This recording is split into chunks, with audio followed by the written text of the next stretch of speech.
So shoulders have always been a weak point of mine until I started changing up the way that I trained them. So I'm really gonna show you my top 5 workouts to get bigger shoulders. And even if you have the biggest chest, the biggest arms, if you have a narrow frame and small shoulders, your physique's not gonna be where you want it to be. So these are the things that I've really been doing to grow my shoulders and have my pre-meal, have some good pre-workout, and I'm ready to go. A nice early morning today. Got in here around like 11 o'clock, a lot earlier than I usually do. So today's gonna be a good day.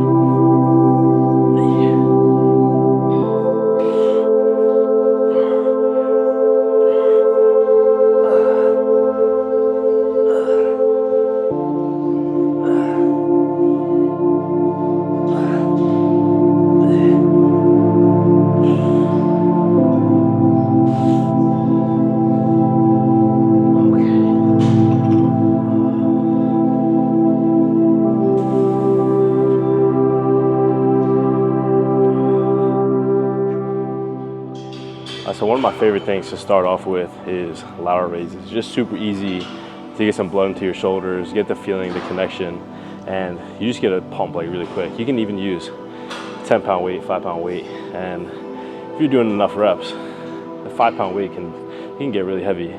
But started with some 15s, gradually worked up to about 30, and that's about my cap there. Because anything after 30, I feel like right now it's kind of just me swinging the dumbbell. I'm not getting too much out of it, so I don't like to go above that. But one of the best things to do for this, instead of just going straight out to your sides, you want to bring the dumbbells a bit in front of you, almost at like a 45-degree angle, almost, not fully. But I feel like it just allows you to target your side lateral or your side delt a lot more than straight out to the side. And I'm going based off feeling, and that's what I feel the best, but it's good to play around with, the motion of your movement and just the overall range in general. So, if you feel it the best a certain way, just ride with that. But I'm doing two top sets here, not too heavy, like I said, aiming for somewhere between like 10 and 12 reps, and really just trying to crank it out. So, already have a pump first movement, a really good sign. Shoulders is something that a lot of people have difficulty with, at least getting a connection, and I'm one of those people. So I know it's gonna be a good day when I'm feeling it the first movement. Something that I learned from Hani, I trained with them, I think like 2-3 months ago, probably 3-4, something like that. But at the end of my set, I'll drop the dumbbells and I'll put my hands on my hips and just really get a good shoulder squeeze going, a good shoulder flex. And that's just gonna pump a bunch of blood into your shoulders at the end of the movement when you can't get much out of a set when you're already taxed, when you can't get any more reps. But the one thing you can do is flex, and it's gonna hurt because you're pushing more blood into your already pumped up shoulder, and it's just gonna help you grow even more. So it's just a little tip to go the extra mile, and even if it's helping 1% over a longer period of time, that's gonna build up, and it's gonna be noticeable after a while. So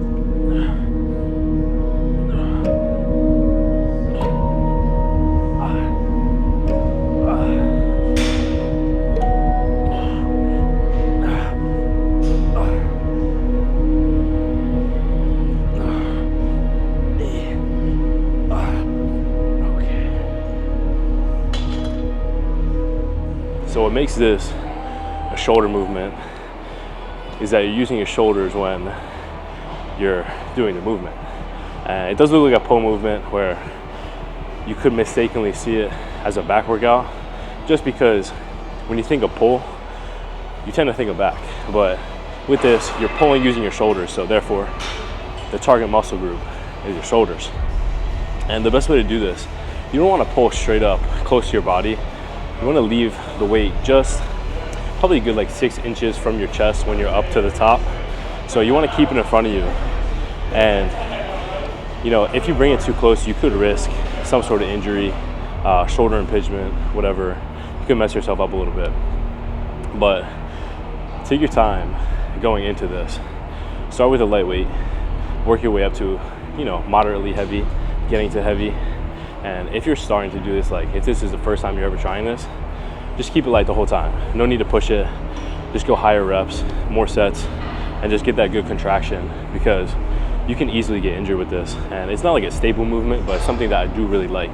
And I feel like my shoulders have been responding to it. And when I get to the top there, I feel the squeeze right where the cap is of my shoulder. So like the very top part of it.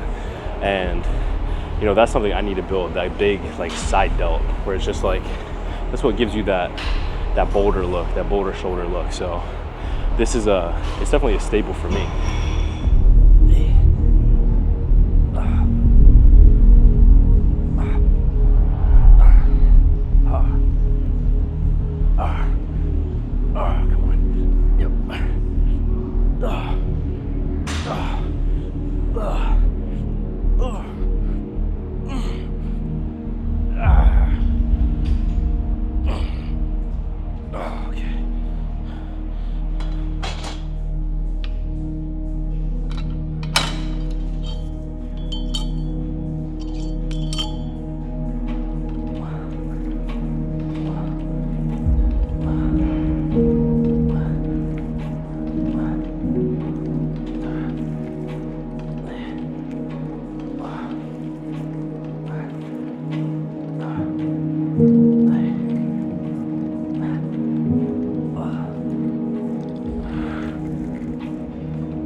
Okay. I'm not even too sure what to call this, but I know a typical rear delt movement is some sort of rear delt fly, but this is like a overhead down fly. So I don't even know what it is, but it seems to work really good. I really like it. I feel a really good squeeze and just overall connection in my shoulders, or at least my rear delts. And something that I picked up was that on your first rear delt movement, if you're having trouble connecting with them, I'm not sure if you noticed it, but the last few reps there, I held the contraction, and I did that towards the end of the movement rather than the beginning, because I already felt my rear delts moving, and that connection was being established. But when you squeeze it and hold it towards the end, it just makes that connection that much stronger. So going into my next set, I'm really gonna be able to feel the weight, and I'll be able to do a little bit more. I dropped down to, I think it's the lightest it can go, which is like 30 on this. And there's no need for an ego with rear delts. You can use a very small amount of weight, and you can get a lot out of that weight. So, I almost think the less the better for this, because you don't even want to risk injury. But, doing lighter weight here, gonna move it up a little bit, probably, just another plate, and just gonna crank out as many as I can. Really just going for like AMRAP here, not any set structure of amount of reps or sets, just going till I can't.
So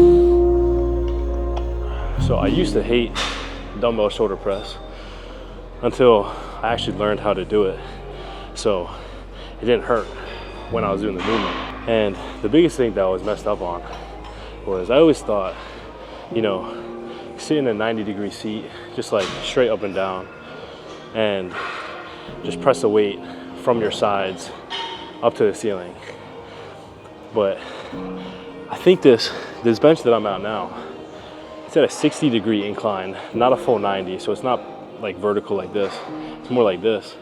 And instead of pressing straight out to the side where my arms are completely to the side of me, I'm up in front, probably about, not just a 45, probably like a 30-ish, a little bit more in front of my body than to the sides. So I just noticed that keeping everything in front, the incline of the bench, everything like that put together, it just makes me feel the weight in my shoulders a lot more. Haven't really been getting any neck pain or shoulder pain or anything, because that's one thing that I noticed a lot. I'll either tweak something in my neck or pull something like my upper back, just because I was so fixed on keeping that like very restricted and uncomfortable range of motion throughout the entire movement. And like, it just, if your body doesn't move a certain way, you can't make it move a certain way for a movement. It's just not gonna work out. You're gonna hurt yourself. So once I figured out that, you know, I was supposed to do this a different way, I started feeling a lot better. I usually just jump on, do something light, toss it around a few times, get a nice flow with the movement, and then I'll move up. This is probably something I'm gonna go the heaviest on today. Just did 100s, I don't know. The most I ever done on this was 120, and I'm like, there's no chance I'm hitting that today, but I'm hoping. I'll see what 110 feels like, and then reassess from there. If it feels light, I might go up. I usually gauge most of my movements like that, where if I hit my cap weight for like a heavy rep or a heavy set, and I'm easily going past 8 to 10, then I'll just move the weight up, and you know, I'll keep going until I fall between that 8 to 10 rep range. So, you know, shoulder presses, I feel like it's not something you need to go heavy on, but it definitely feels really good.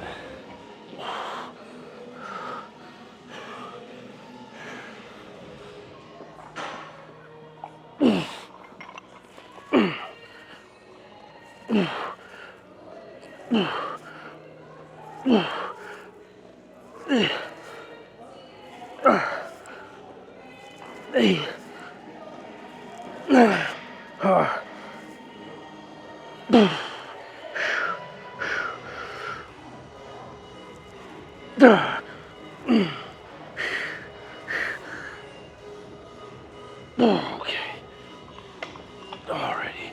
Capping off shoulder day with a little superset. Well, not a little superset. It's actually pretty bad, but you know, bad is good in this term. So, doing some side laterals. I know we did them in the beginning, but you're gonna do laterals into front raises, and it's gonna be sets of 10 where you're doing lateral raise, front raise, lateral raise, front raise. So in total, you're doing four sets in one. And you know, the purpose of that, you're at the end of the workout. You wanna just completely tax your muscle. You know, when I'm not doing anything after this, I might do like a little bit of biceps or something, but in terms of the video, this is the top 5 shoulder workouts, and this is definitely one of the best ones. You know, I don't want to leave anything in the tank here, so this is one of those workouts just to completely fry the system, and you know, probably try to get 3 total sets here, so 3 rounds of that, and I know by the end it's going to be burning a lot. So you know, you want to leave the gym with a pump, and this is the way to get it.